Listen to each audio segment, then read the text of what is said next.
Hello my dear friends, welcome to Adda 24/7। तो RBI grade B 2026 का notification out है। तैयारी का समय बहुत कम है। 13 जून को आपका पेपर है और हमारे पास इफेक्टिवली 40 डेज हैं हाथ में। जब आप ये वीडियो देख रहे हैं तब तक तो शायद और भी कम हो, डिपेंडिंग ऑन आप कब देख रहे हैं। लेकिन मैं जब ये वीडियो ला रही हूँ तो 40 दिन का समय है लगभग। अब इन 40 दिनों में क्या ऐसी 5 गलतियां हैं जो आप करेंगे तो डेफिनेटली आप फेल हो जाएंगे इस एग्जामिनेशन में। मैं आपको वो बताने वाली हूँ। ऑब्जेक्टिव सिर्फ इतना सा है कि इतने सालों का जो निचोड़ है मेरा, फेलियर देखने का, सक्सेस देखने का, स्टूडेंट से बात करने का, वो निचोड़ मैं आपको दे पाऊं। अगर ये आपके वीडियो काम आ गया, किसी एक या दो स्टूडेंट के भी काम आ गया, तो मेरा ऑब्जेक्टिव फुलफिल हो जाएगा। ठीक है, तो ज्यादा समय नहीं लूंगी। हो सके तो सुनिएगा, और अगर सुनेंगे तो इंप्लीमेंट जरूर कीजिएगा, क्योंकि आप सुन के रिलेट कर पाएंगे इस चीज से।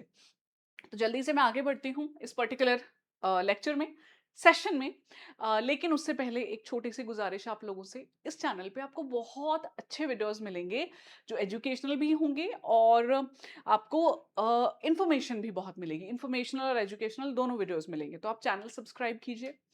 Also you can download our mobile application. Mobile app में हमारा लेटेस्ट कोर्स है आरबीआई का, और भी जितने भी रेगुलेटरी बॉडीज के कोर्स रहते हैं या जो एसओ के एग्जाम्स रहते हैं, उन सब के लिए हम कोर्स लेके आते हैं अच्छा खासा, जिसमें पढ़ाया जाता है आपको। ठीक है दोस्तों, चलिए फिर बात करते हैं उन 5 सिंस की। ये नाम जो मैंने 5 डेडली सिंस रखा है, ये थोड़ा सा जान के रखा है ऑफ कोर्स, क्योंकि अगर मैं लिख दूंगी कि 5 most 5 mistakes that can cost you your attempt, तो शायद वो आपको उतना कैची नहीं लगे। तो थोड़ा कैची बनाने के लिए मैंने ऐसा बोला है वो 5 ऐसी गलतियां जो बहुत भारी पड़ सकती हैं। तो डेडली सिंस मेरी टीम ने कहा कि मैडम ये वर्ड यूज कीजिए, ये बच्चों को ज्यादा कैची लगेगा। Here I am. ठीक है, तो अब एफर्ट लगाओगे, अपने 40 दिन लगे रहोगे, बहुत मेहनत करोगे, लेकिन वो इल्यूजन में नहीं जाना चाहिए आपका एफर्ट कि कर भी रहे थे लेकिन सही रिजल्ट भी नहीं दे पाया। तो ये जो गलतियां है ना 5, मैंने 3 पिलर्स में बांट दी। पहला पिलर है आपका directional failure, which will tell you कि आपने पीवाईक्यूज ही नहीं देखे। पढ़ाई शुरू कर दी, हमें पता ही नहीं है जिस पूल में हम तैरने वाले हैं उस पूल की डेप्थ क्या है। अगर आपको यही नहीं पता है, कितने भी अच्छे गोताखोर हो, कितने भी अच्छे स्विमर हो, एक बार तो झटका लगेगा, है ना। दूसरा, you will be hopping the resources. आप अगर ऐसा करें कि भटकते रहें एंड तक कि ये कर लूं, ये कर लूं, वो कर लूं, बिल्कुल गलत स्ट्रैटेजी होगी। तो ये पहला डायरेक्शनल फेलियर है जी आपका।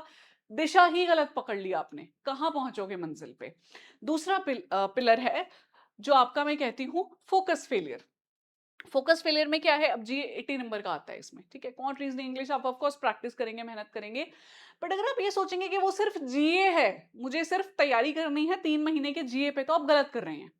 मैं जानती हूँ सिंसियर स्टूडेंट से गलती कम करते हैं, बट फिर भी करते हैं कि जीए ज्यादा जरूरी है, इकोनॉमी थोड़े ना आएगा, एफएम थोड़े ना आएगा, एफएम भी नहीं, फाइनेंस, क्योंकि मैनेजमेंट में तो करंट अफेयर्स नहीं है, तो फाइनेंस थोड़े ना आएगा। आएगा भाई, डेफिनेटली आएगा, मैं बताऊंगी अभी आपको आगे। अगला है एग्जीक्यूशन फेलियर। आपने सही दिशा पकड़ ली, फोकस भी करके चल रहे हो, लेकिन एग्जीक्यूट नहीं कर पा रहे हो। क्यों? क्योंकि किसी दिन तो मैंने बहुत पढ़ लिया, आज मैंने डट के मेहनत की, पूरा दिन बैठ के पढ़ा, उसके दिन चलो कोई बात नहीं, उसके अगले दिन कम भी पढ़ लिया तो क्या हुआ, उसके अगले दिन कम भी पढ़ लिया तो क्या हुआ। नहीं, ये खेल इंटेंसिटी का है ही नहीं, कभी था ही नहीं। ये कंसिस्टेंसी का खेल है, क्योंकि मेरा ऐसा मानना है दोस्तों कि जब आप पढ़ने बैठते हैं तो it is not the words that are going in your head, it is not about the practice that you are doing, it is the environment that is there. It's a spiritual routine kind of thing, कि आप जब पढ़ रहे हैं daily basis पे, रोज एक समय बैठ के काम कर रहे हैं, तो आपका माइंड ट्रेन हो जाता है और आपके दिमाग में वो चीजें इस तरह जाने लगती हैं कि बॉडी अडेप्ट कर लेती है कि ये तो मुझे करना ही था, ये तो मुझे करना ही है, और चीजें फिर उसी तरह दौड़ने लगती हैं दिमाग में। वो आएगा सिर्फ और सिर्फ डिसिप्लिन और कंसिस्टेंसी से। And last is let mocks. ये मैं एंड में बताती हूँ आपको, ये आप शायद समझ गए होंगे मैं क्या कहना चाहती हूँ, कि मॉक्स जब हम लेट लगाते हैं। तो सबसे पहली चीज जो बताई है मैंने आपको, please go through the previous year questions. The very first thing, quant reasoning English में तो मेरे दोस्तों आप रिवर्स इंजीनियरिंग कीजिए। मतलब आप अगर अपनी तैयारी ही प्रीवियस ईयर क्वेश्चंस के थ्रू कीजिए, आप उठा लो 2021, 22, 23, 24, 25 के क्वांट के सारे पेपर, और उनको ही प्रैक्टिस करो, उन्हीं को प्रैक्टिस करो। आपको पता चल जाएगा उन 5 साल के प्रैक्टिस के बाद कि मुझे कौन से टॉपिक्स अच्छे से करने हैं, कौन से नहीं करने। सेम इज विद रीजनिंग, कौन सा टॉपिक छेड़ना है, कौन सा नहीं छेड़ना, पजल बनानी है नहीं बनानी, डायरेक्शन के सवाल करने हैं नहीं करने। 5 सालों के पेपर बैक टू बैक सिर्फ रीजनिंग के लगाओ, अपने आप दिमाग खुलेगा। और उन्हीं को प्रिपेयर करो, जो आपकी स्ट्रेंथ है उसको और अच्छा करो, जिसमें वीक को पता चल जाएगा इसको मुझे अच्छा करना है। और इंग्लिश भी ऐसे ही करो, you will get to know the requirement of the paper. वो सच कह रही हूँ, काम आएगा आपके। यही करो, समय कम है तो स्मार्ट बनो, रादर देन पूरी किताब खोल ली। आप रिवर्स इंजीनियरिंग करके चलो। फिर हॉपिंग ऑफ द रिसोर्सेज मैं आपको कह रही थी, finalize the resources and then stick to it. इतना समय ही नहीं है आपके पास जितना आपको लग रहा है कि मैं ये भी कर लूं, ये भी कर लूं, ये भी कर लूं। नहीं, लिमिटेड समय में मैक्सिमम आउटपुट आपको देना है। उसके लिए एक रिसोर्स पकड़ के उसको याद कर लो, उसको रिवाइज कर लो, इतना भी बहुत होगा। कोर्स ले लिया है, बेहतरीन, उसी कोर्स पे स्टिक करो। बाद में यूट्यूब मैराथन आएंगी सबकी, वो देख लेना। नहीं लिया है तो अड्डा का कोर्स ले लो, मैं तो अड्डा की फैकल्टी हूँ, अपनी तरफ से बेस्ट चीजें देते हैं जिससे रिजल्ट भी आता है। मैं तो वही यहाँ पे भी पोर्ट्रे करने आई हूँ कि भैया लो, पोर्ट्रे नहीं, क्या वर्ड होता है, आपको इनकरेज करने आई हूँ, पुश करने आई हूँ। ठीक है। फिर आता है जी ये टेकिंग जी एज ओनली जीए। ये आप बिल्कुल ही गलत चले जाते हैं दिशा में कि नहीं सिर्फ मुझे 3-4 महीने के जीए करने हैं। नहीं भैया, जनवरी से लेके मई तक के मिनिमम, जैन, फेब, मार्च, अप्रैल, मई, आपको इकोनॉमी के करंट अफेयर्स करने हैं, फाइनेंस के करंट अफेयर्स करने हैं, reports and dices national international करनी है, गवर्नमेंट स्कीम्स करनी है, और उसके बाद आता है ओनली जीए।